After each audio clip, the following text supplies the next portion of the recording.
রোজ গার্ডেনে গিয়ে আমার আর ছবি ওঠানো হলো না। কারণ হচ্ছে আমি যেখানে যাই ওখানেই আমি ওয়েটিং লিস্টে থাকি, কোনো জায়গা নেই।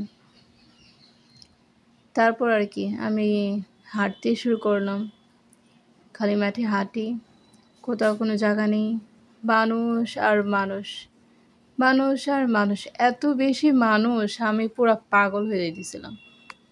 মানে সামান্য একটু জায়গায় এত মানুষ, কেন ভাই?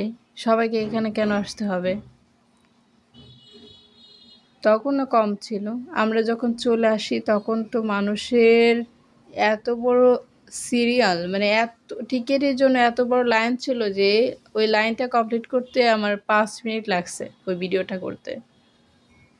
এই হচ্ছে রোজ গার্ডেন, যেই গার্ডেন যেই নাম অনুসারে বাড়িটা পরিচিত, রোজ গার্ডেন, পুরান ঢাকা। এই হচ্ছে গোলাপের বাগান। গোলাপগুলো অনেক সুন্দর সুন্দর, বাতাসে দুলতেছিল, দেখতেও চমৎকার লাগতেছিল, বেশ সুন্দর। গাছপালা মানেই তো সুন্দর, দারুণ, অনেক সুন্দর। কিন্তু যে এটা যেহেতু সিজন না, তাই খুব একটা ফুটে ওঠেনি, বাট আই হোপ উইন্টারের দিকে অনেক বেশি ভালো লাগবে।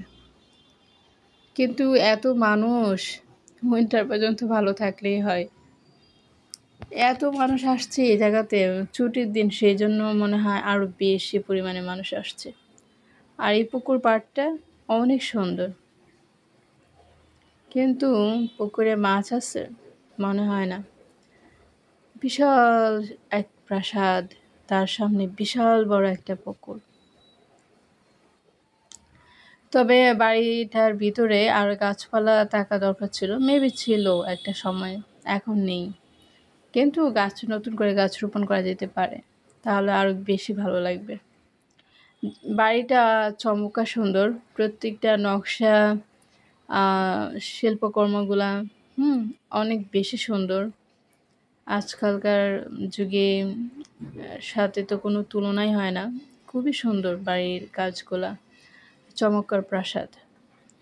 আমার তো খুব ভালো লাগছে, কিন্তু মানুষ ছিল অতিরিক্ত, অনেক বেশি পরিমাণে মানুষ ছিল, যে কারণে আমি ভালো করে এনজয় করতে পারিনি। আমার কাছে খুবই বিরক্ত লাগছে। আমি 1 ঘন্টা মতো ছিলাম ওখানে, মানে এত মানুষ, দেখছেন ভিডিওতে তাও কম দেখাচ্ছে,